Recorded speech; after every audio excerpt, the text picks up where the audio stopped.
раз, раз, раз, раз, раз, раз, раз.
I have to use this.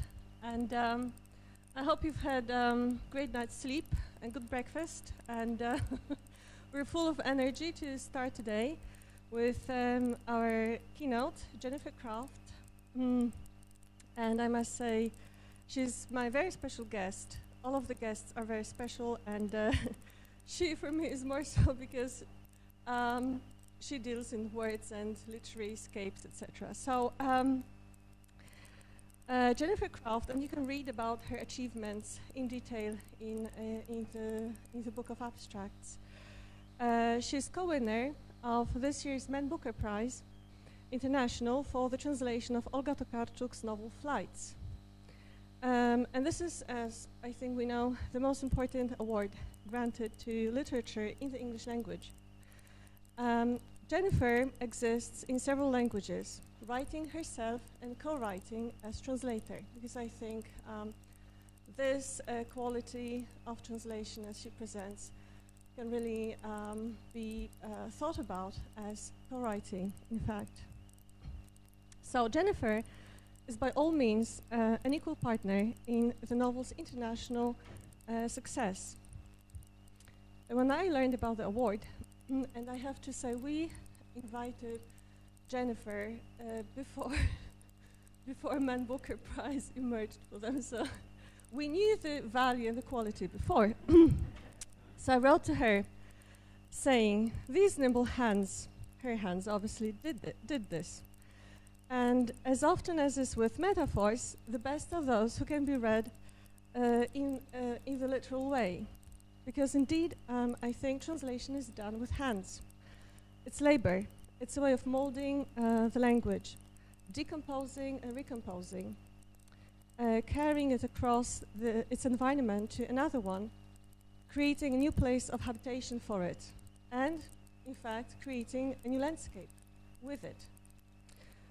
But Jane had to be more than the replanter of Olga Tokarczuk's work. She also had to be a very determined broker. Right? Yeah, and she masterfully delivered the original's ingenious way of balancing the calmness with which the author names things and the incessant flow of language that both locates and inspires to flights. So this urge to transform through journey is, I believe, central to the task of the translator as well. And this is, I believe, where Jennifer and Olga Tokarczuk connect. So mobility, thinking about flights in particular, but also in the way language works, the urge to avoid settlement for too long, the undercurrent of flights, is one of three dimensions creating the world of Tokarczuk's novels: landscape, language, movement. And I think this is also Jennifer's kind of three-dimensional world in which she operates. So now I give floor to Jennifer, and we have a lot of time for discussion afterwards.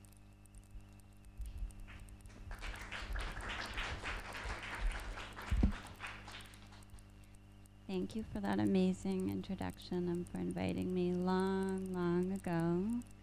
And I'm really happy to be here. I decided, so I don't know if anyone read my abstract, but I decided to do everything I said I would do in my abstract through a dramatization rather than a theoretical paper. So I'm going to read to you some short fiction that I'm still in the process of writing. I did it for the occasion of this conference. So I'll read you the first two parts of what I am pretty sure will be a three-part short story about translation and especially dramatizing this idea of doing violence to a text, which gets a little bit stale when you repeat it over and over purely as this trope that sounds, starts to sound a little bit empty to me. So I kind of wanted to push that to its logical extreme. And I'm going to read the story. And I'm going to show it up here because I know it can be a little bit exhausting to listen to anything for a long period of time. It's not that long, but especially if it's not your native language. So it's about 15 to 20 minutes. And then we can talk about it afterwards, and I'm more than happy to talk about any of the texts that I mentioned in my abstract, and of course the story itself. So the story is going to be called Amadou. On our first day in the forest, we formed a circle with start over again. On our first day in the forest, we formed a circle around our author and all kept perfectly still. We wanted to show her we were ready. It turned out we weren't. She began by distributing small, semi-transparent sachets. She completed her orbit in silence. We gazed down at our own upturned palms. Then we inclined our frames and examined our holdings. They were empty, fluttering at their corners, each a slightly different shade. Then she spoke, and we closed our fingers over our gifts, making fists to keep them from the breeze. Dusk was creeping up, and the forest was crepuscular. Its floor pulsed, it rustled, it buzzed. Echoes from its canopies beat, then faded. With the exception of German and Hindi, the 13 of us had gathered just like this every summer since her breakthrough, already a decade or 10 books before. We knew her like the backs of our hands, could not only translate her but also predict her, so faithful we were. This time we had come together on the eastern border of her country, in the primeval part of it, where bison and wild boar reigned, lynxes skulking at its fringes, owls swooping unseen but for their eyes. But now we broke with tradition and looked away from her and at each other. We were all wild-eyed. As she raised what looked like a hoof over her dreadlocked head, tears dashed her drawn and ashen face. As she wept and gestured, with the thing in both hands, she spoke, but we could not understand what she was saying. Never before had we not understood her. Never before had we found ourselves at such a loss. And although alder and poplar and oak towered over us, exuding oxygen, it didn't seem to reach us, and we found it all but impossible to breathe. We had, of course, known all along that this time would be different. It was her magnum opus. Yet we could have never prepared ourselves for so many shocks. When she held out the hoof to us, we had no choice but to take it, overcoming our horror. We were her translators. Our whole reason for being was to receive her gifts, then decompose them to facilitate new growth in her name. She always gave us everything except her aura, and through us new things always grew. Whether we had always thought of it in that way or whether it was only later, after we had killed her, would be difficult, if not impossible, to say. We never meant to murder her. How could we have? We loved her. We were in love with her. The only thing we ever wanted was to pinpoint her and comprehend her, to get her exactly right. On its underside, the hoof was a labyrinth of pores. Not a hoof, but nor was it anything we'd ever seen before or ever heard of, although later we wondered whether German had secretly known. But if he did, he kept it secret. When she fell silent and turned, we went after her, catching flashes of her bracelets and her rings between the strips of blackening bark. She led us straight to our hotel, a converted home with rooms like lungs around a spiral spine.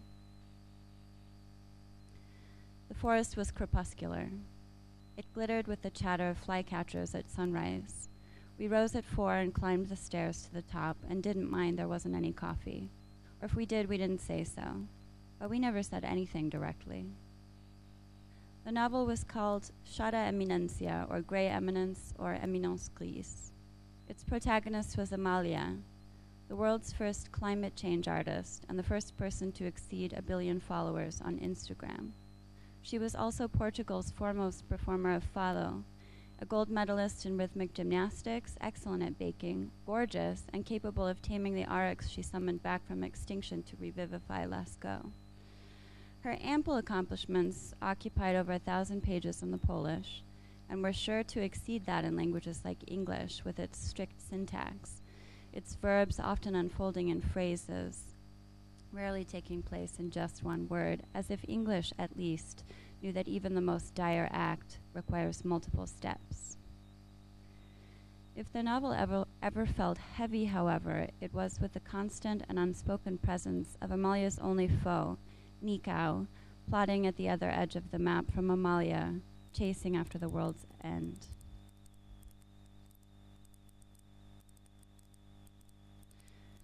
Amalia died when the first draft of the first sentence in English, not when she was supposed to, when all the florists in Portugal would have found themselves suddenly stripped of their wares, and the botanical garden and even the Natural History Museum would have been ransacked, when roses would have flooded in from Spain and paper whites come from Morocco, when the population of Lisbon would have doubled, or even tripled, as her coffin stayed suspended over white streets soft as down.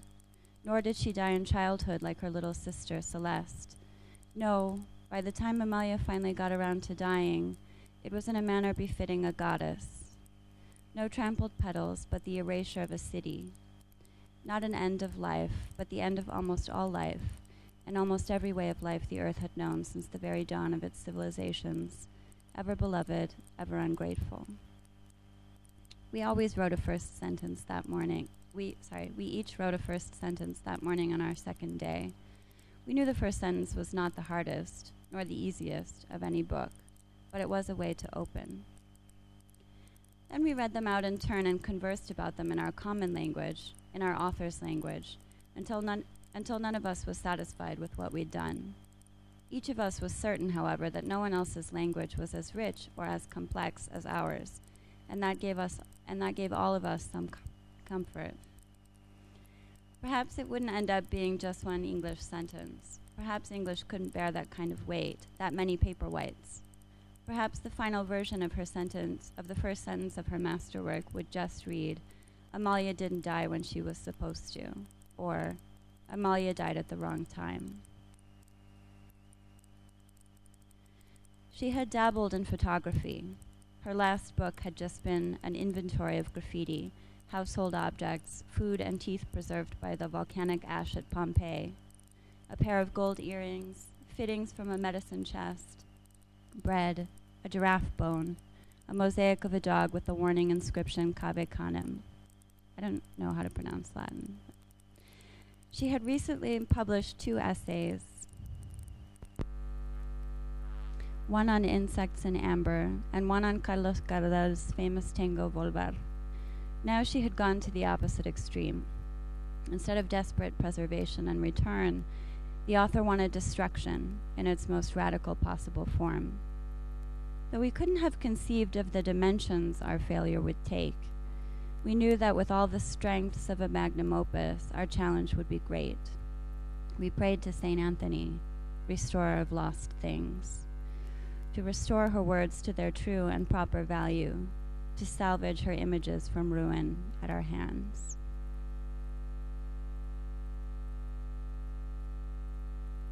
Okay, part 2, Amadou. That night, our author did not come down for dinner. She had mentioned she was writing a play. In her absence, we had nothing to discuss but her. We began to splinter. For the first time, we realized we disagreed about her style and the nature of her genius.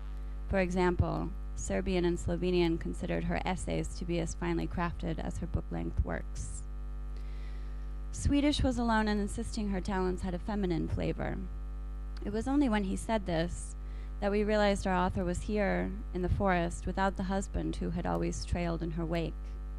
Thus we conjectured that she must have left him. It was impossible to imagine that anyone could ever leave her. There was something else, of course. There was the great weight that had been upon us for the past 24 hours. There was the question of the hoof-like being and its relation to our multi-hued sachets. Back when we'd still talked about the weather just to be soothed by the sounds of our own voices, we had enjoyed a greater camaraderie.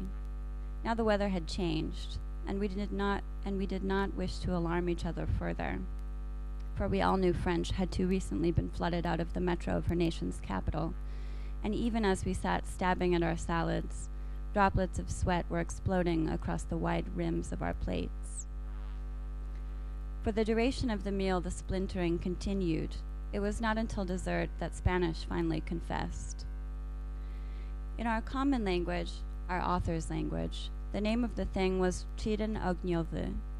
Needless to say, we all knew that Ognjove meant relating to flames. But now Spanish described the shameful struggle to which, we knew instinctively, united again at long last, all our brains had fallen prey.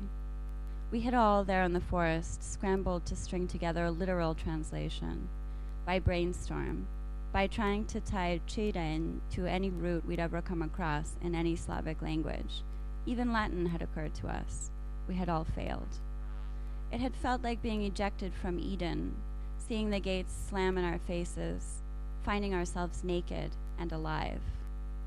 Nor was this how we performed our service. Each of her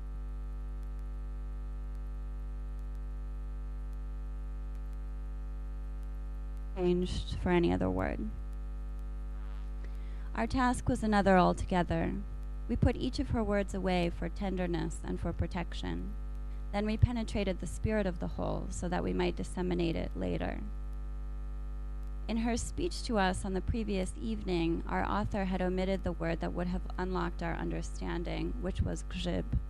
It would have been just as reasonable to expect her to bring to bear the international term fungus, which she no doubt knew. But the real issue for us was not that we'd not caught a name. It was that we hadn't even grasped its context. We never drank in her presence, itself intoxication in its most potent possible form. But now she was absent, and though thankfully we ultimately didn't, we did toy with the idea, even going so far as to picture our 13 unpoured pilsners. For although we now knew that the creature that resembled a hoof was in fact a mere mushroom, we had no idea what to do with what we knew. It grew on the sides of trees, making them resemble mutants, rooted but ready to rove. It liked to live on trees long after they had died, transforming from parasite to decomposer. Czech had located the corresponding name in his language, and so had German. That night, German regaled us with tales arising from his searches of Sundelmachers, don't know how to pronounce German either, fabled practitioners of a profession that, like so many others, but unlike ours, no longer exists.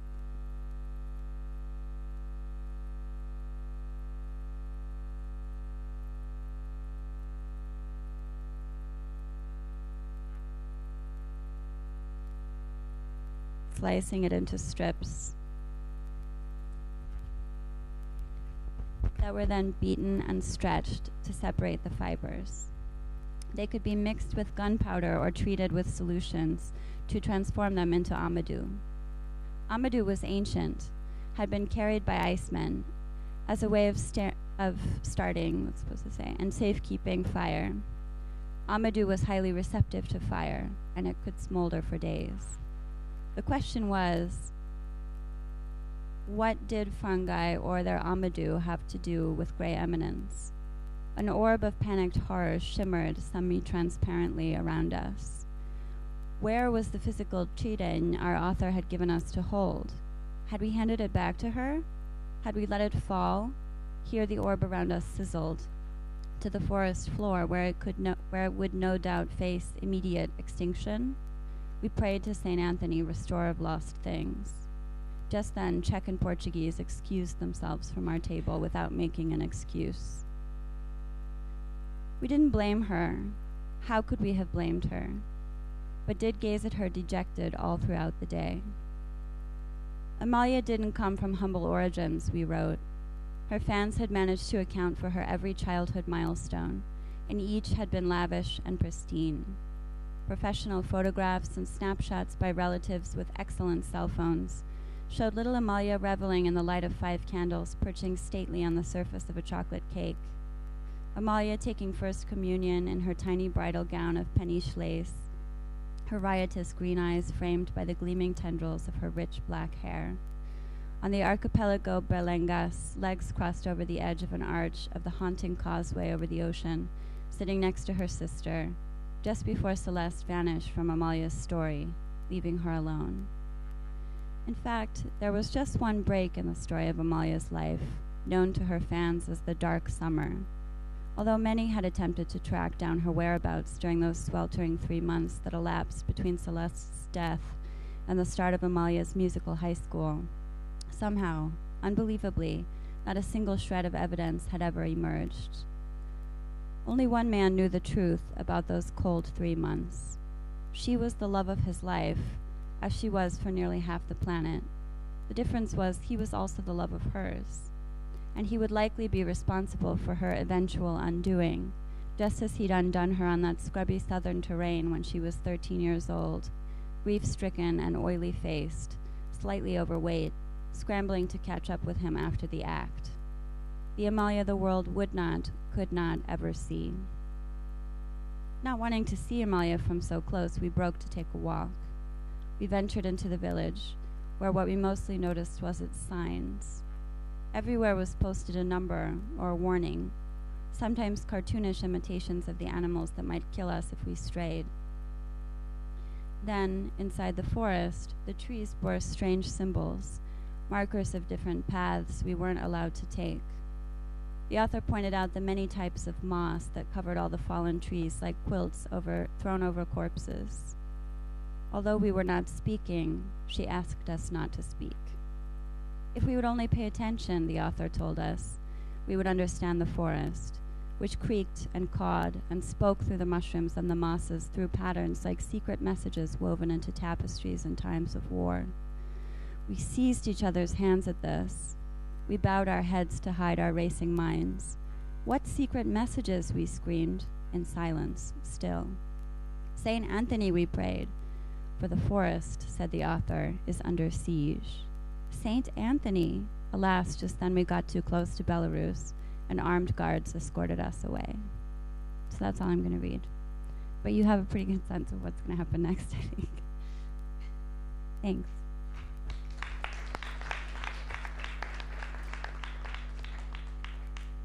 Just put a picture of the sign, one of the signs.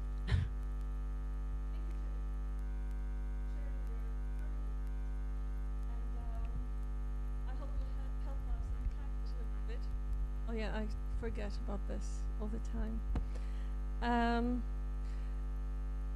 Unless there are other urgent questions from the audience immediately, could I simply ask a few or share a few of my impressions in the form of questions? It's not like an interpretation at all, because I believe that in translation, you have first to decompose. Use this as well to compose in hermeneutical process. So you told at the beginning that this is also about the violence of translation or translators, as if against the author, but also maybe a little bit the other way around. I think, which I think I've seen in what you've read.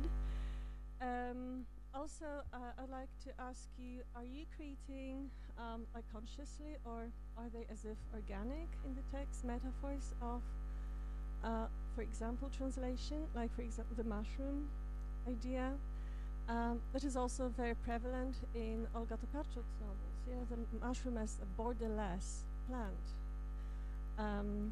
That is so much akin language in very many ways. Also the animosity between translators without the author's as if unifying presence, without her aura as well and charisma. So how could you kind of comment on this, and how they disintegrate each into their own language, right? Thinking that it's their own language that is able to carry the truth of the original the best, which is also a very interesting thing, I think, about translating and translators' attitude to their own language, yeah? And how does this grip, right, that you deliver even in the, let's say, original, the central word in the story that is being translated,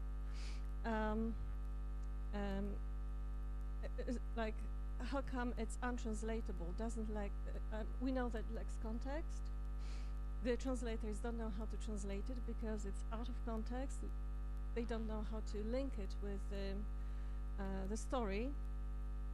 But it's central. It's like this very empty center of something, right? And how does it transform into this Amadou? Kind of, yeah. And there's a very interesting concept of Saint Anthony, the restorer of things. Do you think that all of a sudden in your story you've invented the patron saint of translation, translators? This would be very interesting. Okay, so this is from me just to start the discussion. Thank you. Thank you for those very helpful comments. I think that we already have a saint, right? Does anyone else translate? I think it's Saint Jerome who's our patron saint. But I prefer mine. No, mine comes from, so I invented an authorial voice to put in this fictional novel within the story, right?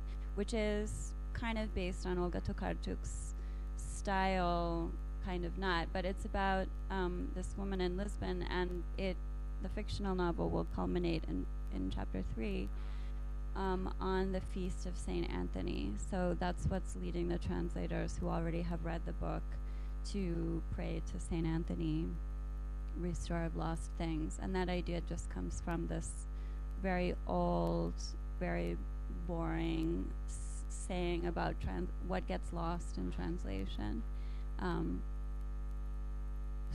Well, I mean, everything that I do is an attempt to protest that idea and suggest that things get gained in translation more than they get lost, which would take us back to the idea of the violence. But let's see. The animosity of the translators towards each other without the unifying force of the author is just something that I'm really interested in exploring. I don't necessarily think that there is any animosity, but there might logically be some sense of competition. So this is something I've been interviewing other translators about who work with authors who, sort of like Günter Grass, summon their translators or invite their translators when they release a new book so that everyone can kind of be on the same page, as it were. So everyone gets together and they start working together. They can talk about the book all together. And maybe they can brainstorm some solutions to things if their languages are related, maybe even if not. But I just wonder, along these lines of the translator taking ownership of this new creation that is the translation, to what extent each translator feels some sense of ownership over the author also. And this sense of the author's aura, I mean, in these cases, these are very famous authors. And so I wonder what effect that has on these translators who clearly, on some level, even if only intellectually, revere this person, this figure. So that is one of the starting points of this story, this idea of the community of translators and what it means. What is it that they actually share? Sometimes, of course, they were asked to translate this by their publishing house, which is a different thing, but assuming that they're drawn to the author. The empty center of the mushroom. So I did want to use the metaphor of the mushroom. I think it's an interesting, because it starts out as a parasite and then it does something really essential to the whole organism of the forest. So the forest needs this decomposing mushroom. It is an empty center so one thing I also am thinking about in terms of these translators revering their author and really struggling desperately to not lose anything. Often they, in the story anyway, they overinterpret and they look too hard. So they're looking for something that isn't there. The author is just having a breakdown. And they are trying to impart meaning to something that has none, and that gets exaggerated even further in the third part. So it's completely unrelated to the novel, but they're assuming that everything that she does has like a certain logic because that's how they operate. That's their relationship with her. there something that I'm definitely missing? I can come back to. Maybe we can open.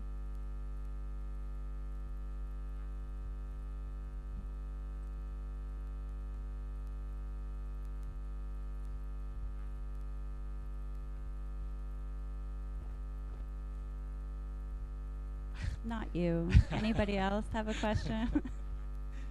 I want to ask a question about flights, and it's related to the questions. I have a lot of questions about the text, but this is something that's related. The title, you changed the title, so the title is Bieguni. Also, actually, like this chiren, somewhat obscure word in its usage in this particular context of the book, and a difficult one to translate. You have taken, but something like runners, I guess, was an early other translation of the title, but it's a sect that emphasizes the importance of movement, Russian religious sect. You chose flights, and it's been, I'd say, a positive reception to that change.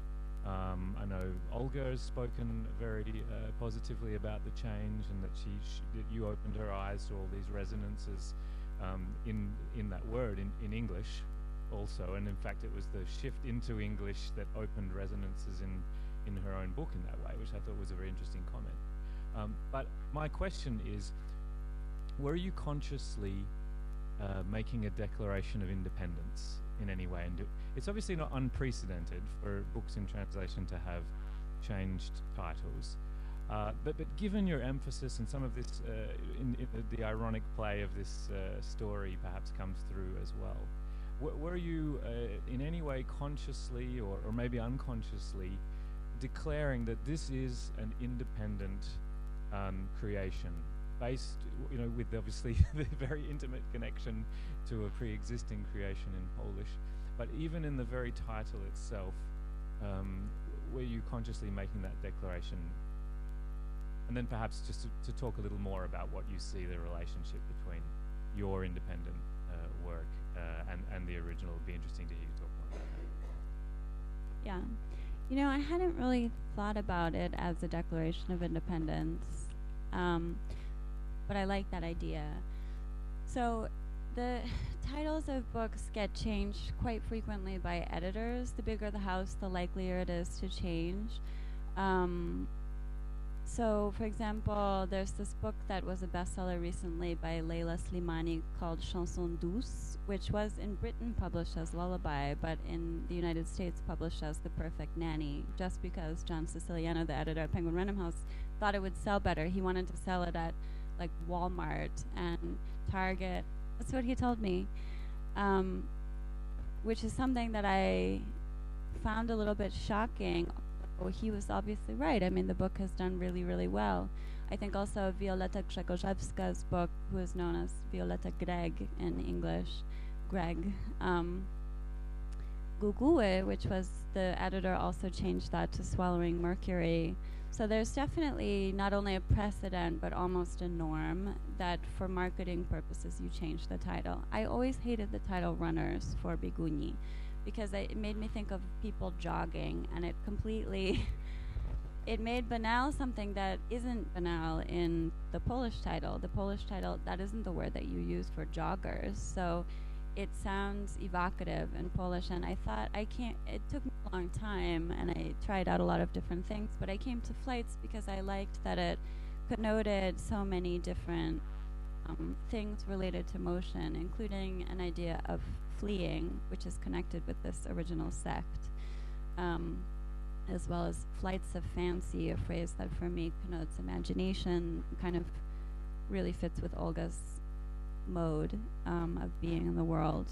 So that's why I chose it. But I think probably right in his psychoanalysis of me that it was also, so I have a lot to say about the independence of the translator and also the responsibility of the translator.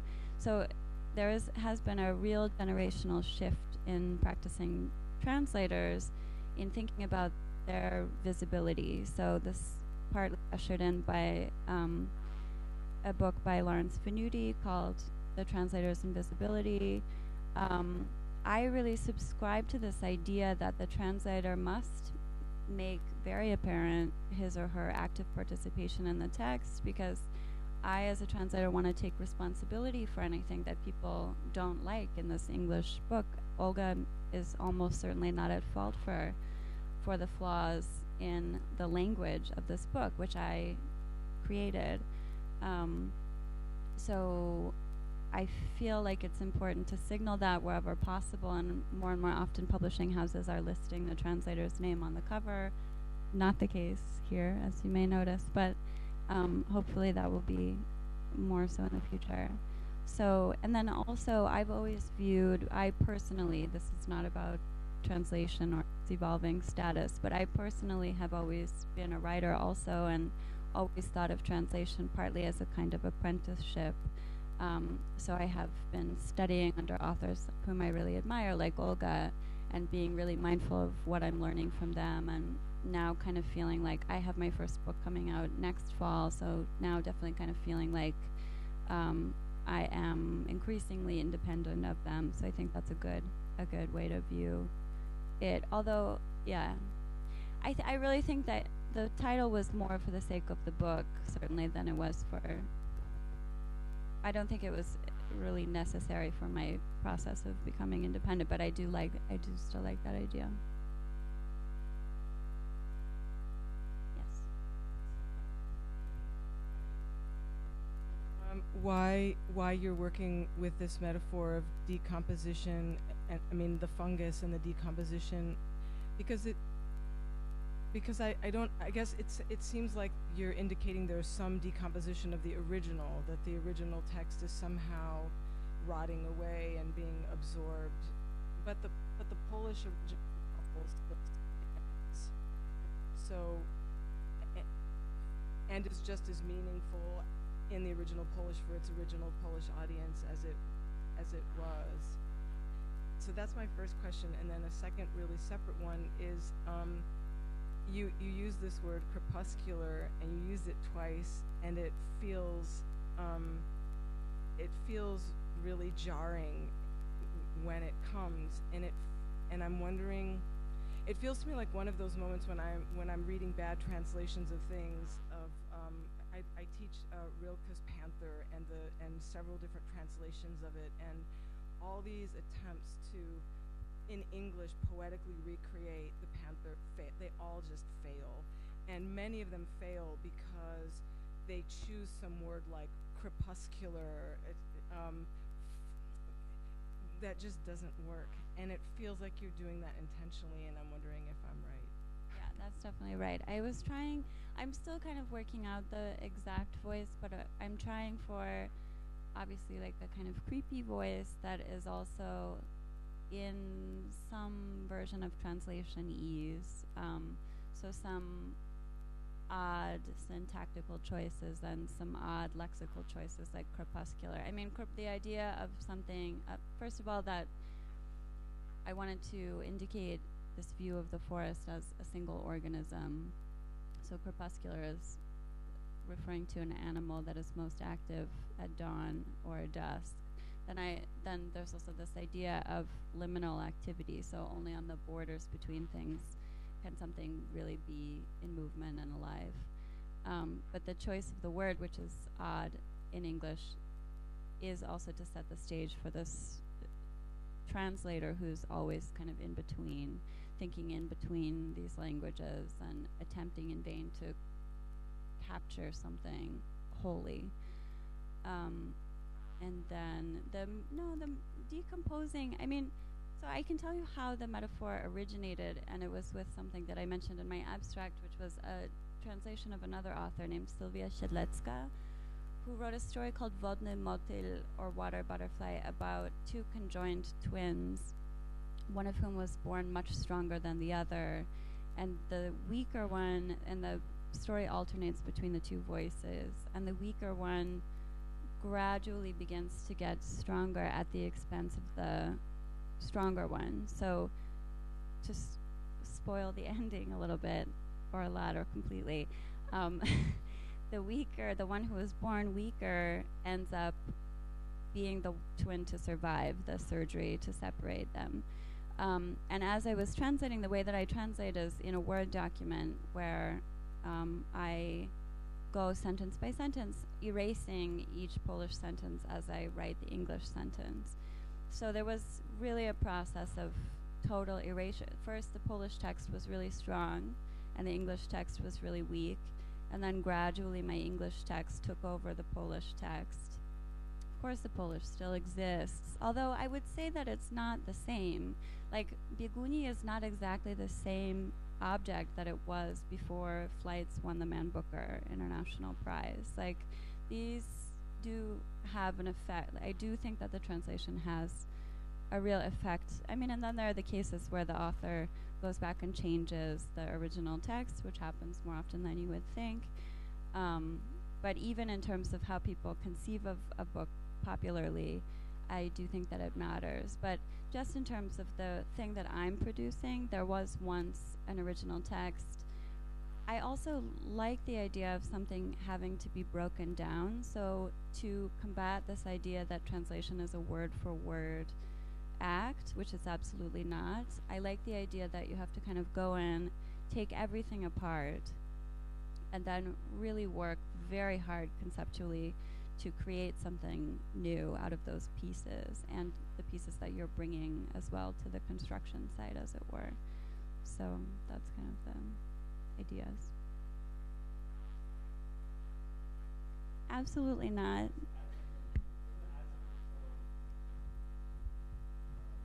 the case of Flights, for example, I mean, Olga's even said that there are things that she would want to change about the book now because of its current context. The fact that it's come out last year and now it's come back into attention in Poland.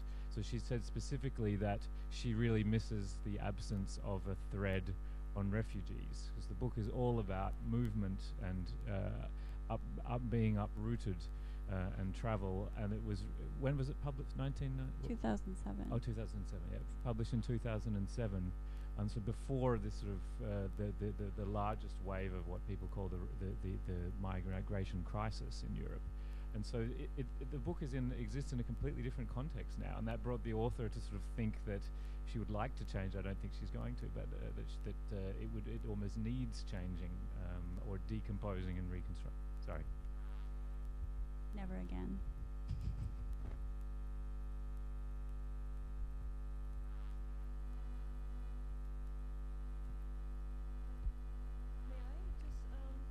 So I wanted to follow up on this idea of translation as the process of decomposition that I think is very important in very many ways, also as some kind of an organic metaphor, let's say, because I think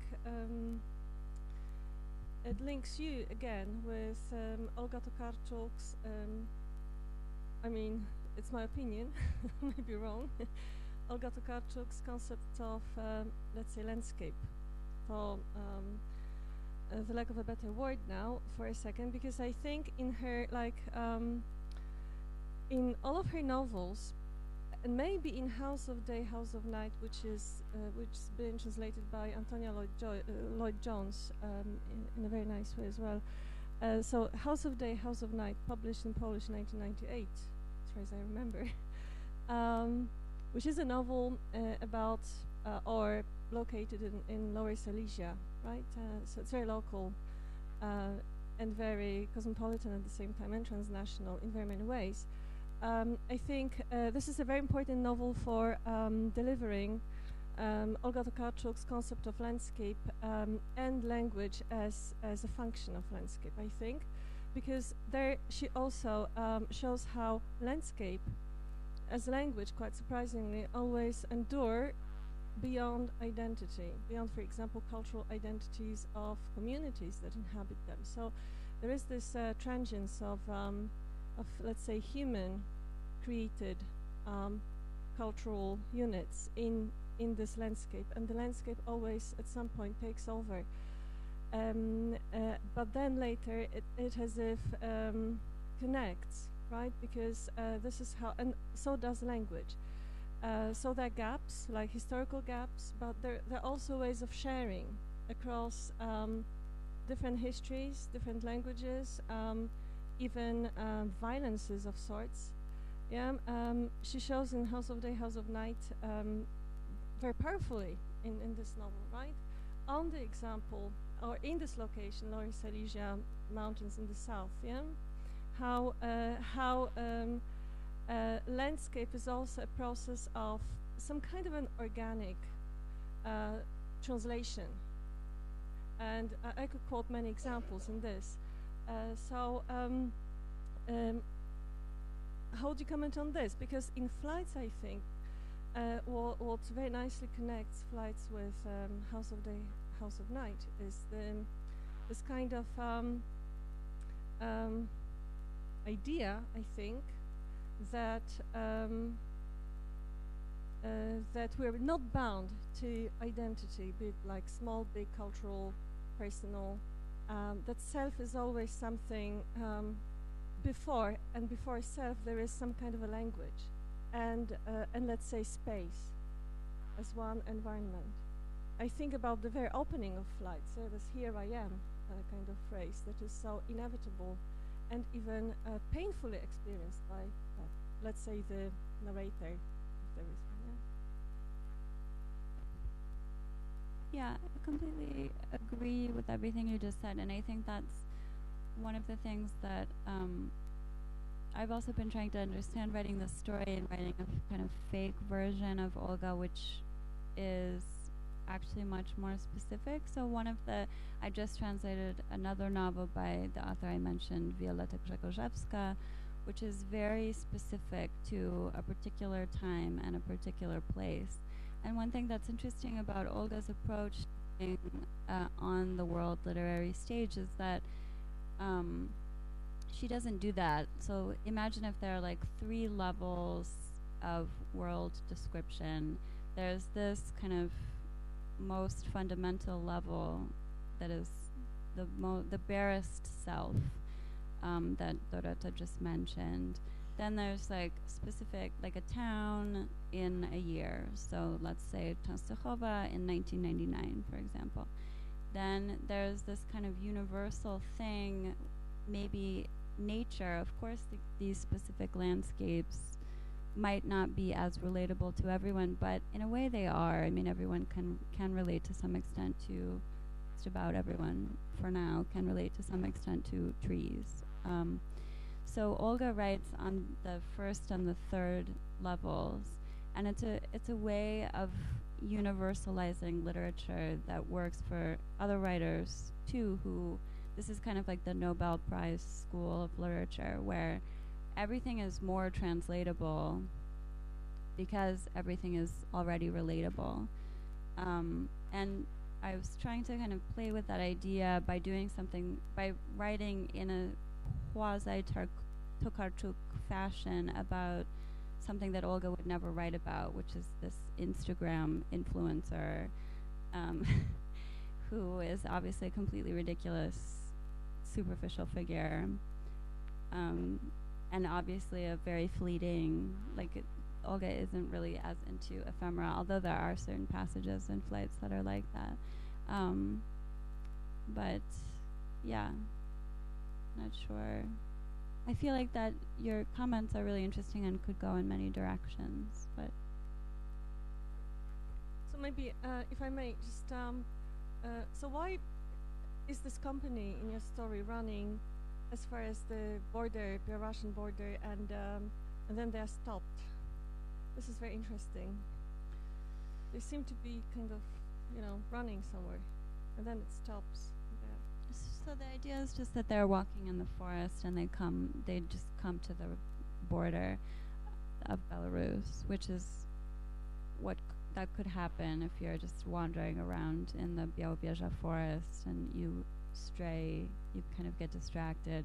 But of course there's also this idea of borderlessness and limitlessness, and then suddenly being called back to remember that not everything is porous, that in fact there are strict delimitations between languages or between identities, or in this case nations.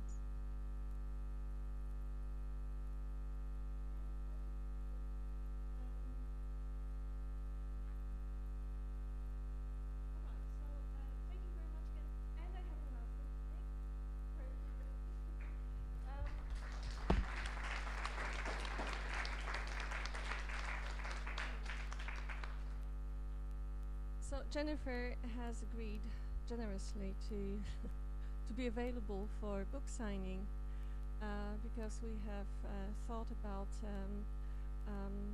giving you a copy to our conference participants, a copy of her translation, Flights. So And nice be you didn't tell me prepared, that part. obviously, because as far as I know, you're translating Księgi Jakubowe. So there is another one coming. It's very big, 900 pages in Polish.